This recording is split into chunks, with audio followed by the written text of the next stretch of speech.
So we're walking down Lincoln Street.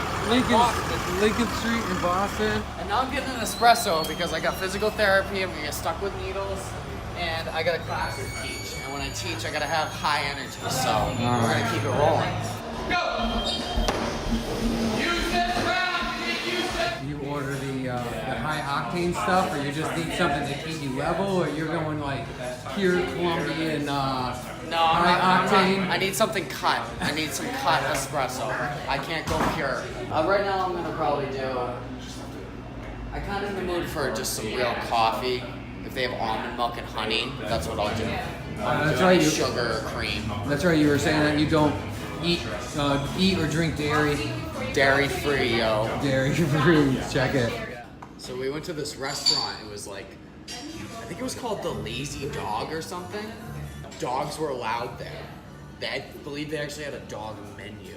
So you're outside, sitting by this fire, and we didn't realize that the whole roof was open, and all of a sudden, a freaking plane flew low. It was pretty low. I've seen some low flying aircraft, and it was like coming in hot, and it was kind of cool. It was cool to have all the dogs around too. I love dogs. That's cool. They actually asked me in my UFC interview. They're like, "So what else do you like to do?" And I'm like, I couldn't think of anything. I'm like, I like to fight. I like dogs. That was the only other thing that came out. That's like dogs. And to fight people. That's great. Whatever. That's great. I think the highlight was just kind of being surrounded by all these different UFC fighters that I've been watching for years, like Forrest Griffin and all the different guys that I saw coming in and out, and just kind of seeing that they're just regular dudes doing the same thing, sharing the locker room with these guys, and as much of a fan as I am, not acting like a fan, just being like, hey, what's up, man? You know, like just like a guy talking to a guy, a fighter talking to a fighter. And that was a pretty cool experience, you know, just kind of being among all those guys. I'm not a particularly big fan of Vegas. I'd never been there before. Yeah. I quite honestly, the Performance Institute's great, but I'd rather be in the basement at Sit Your Tongue with Mark Delagrati. That's cool. And my team, and the sweaty, bloody gym. Smelly. That's what I prefer. I do. You know, it was cool. I'd go out there for a couple weeks at a time, I could see, but I'd rather be getting the work. Yeah. Getting the work. The grittiness. In the trenches. I like the grittiness.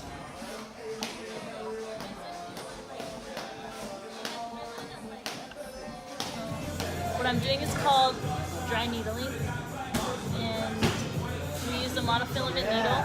If you want to look at it, but it's very thin. It's called dry needling because there's no medication in it. It's just a needle. Very different from acupuncture. It's often mistaken for acupuncture, but it's like a very Western approach to the use of the needles. So what we're doing is finding a trigger point or a muscle knot. You can like on him, for example, you can feel there's like a band of muscle that's like very tight. So you take the needle right to that point. We're not following meridians or anything. We insert the needle through the entire muscle belly, and we're trying to elicit a twitch response to release the muscle. So it's really one of those treatments that is immediate, and you can get the muscle to release right away. Nice. It's like when you get one of those muscle spasms and it twitches. She's triggering that. It feels kind of bizarre. 4, 3, 2, 1, rotate, guys, rotate. Hi, my name's Zachariah Zahiri. I look up to Sean. He's like an older brother to me. Like, he knows what he's doing. I could definitely see he's definitely done a lot of extreme things in his past and helped himself in the future, and I look up to him for that.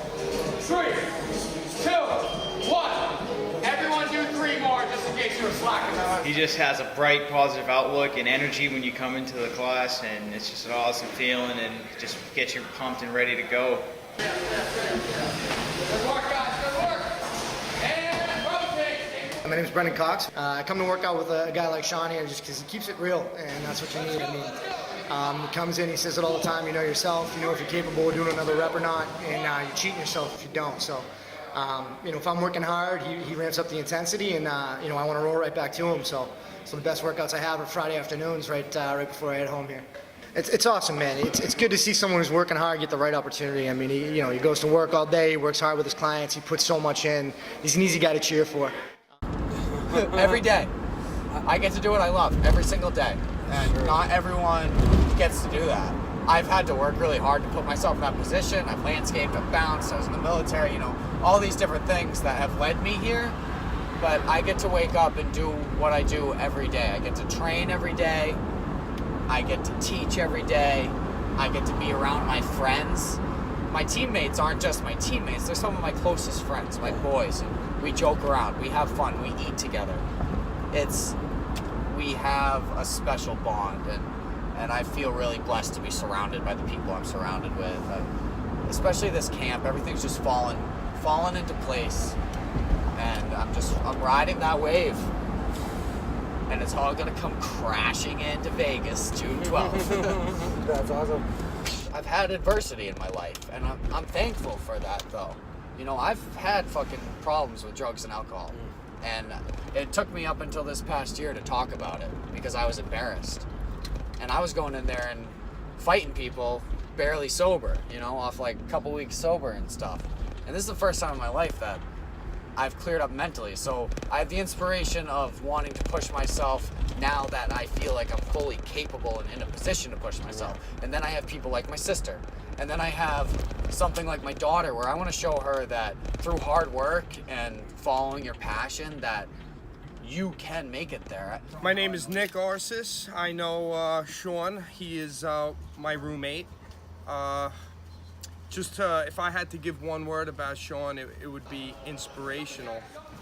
He has great respect for the sport of fighting. Quite a commitment to his body, his mind, and his spirit, and I see it on a daily basis. He's unbelievable. Pushes me to be a better man. I see him, he's an unbelievable father to his beautiful daughter, and he's honed in. He's ready. He's ready mentally more than anything. This is kind of the first step. This is my breakthrough into the next level, but it's not the end game. Like, what would be the point to get there just to say, oh, I fought in the UFC? Like, that might mean something to some people, but that's not really the end game. I'm looking further than that. I feel like this is just the first step in the next level, and I'm really looking forward to the ride. So we put in for 170 and 185. My hopes were that I got on 170. That's kind of always been the plan, is to fight at welterweight at the next level. I'm 5-0 at 185, but I kind of walk around at that weight class, and guys are a little bit bigger at the next level. So we got the call. They said, we're good to go. We got this guy, Chris Curtis. I was like, oh, I know who Chris Curtis is. He's a tough opponent, but the plan is to go in there and take his head off. Mm-hmm. That's always the plan. He's a good guy, but when I go in there, I'm going in there to hurt him. Because I know he's coming in there to hurt me, and if I don't take him out, he's going to take me out. I'm going to move faster, I'm going to hit harder, and I'm just going to set the tone. It's not, who's better at one skill or another skill. It's who's going to be better that night. Yep.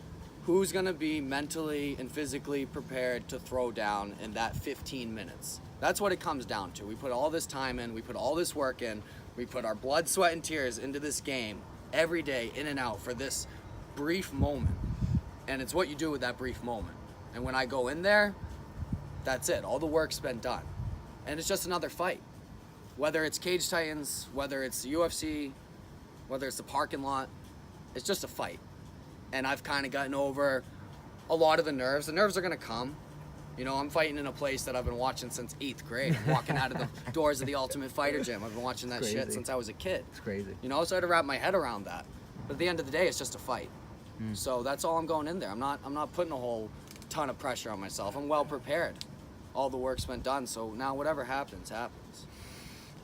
I've pictured it many times. I'm going to have my hand raised, and I expect to get a contract that night. That's what I'm there for. There, because I think I have another question. All right, guys.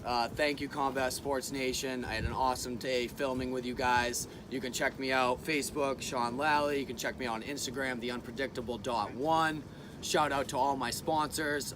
Fight Rub, Suicide Grip, Melanson Photography, Primed and Ready to Eat Meals. You guys all support me. You all make this happen.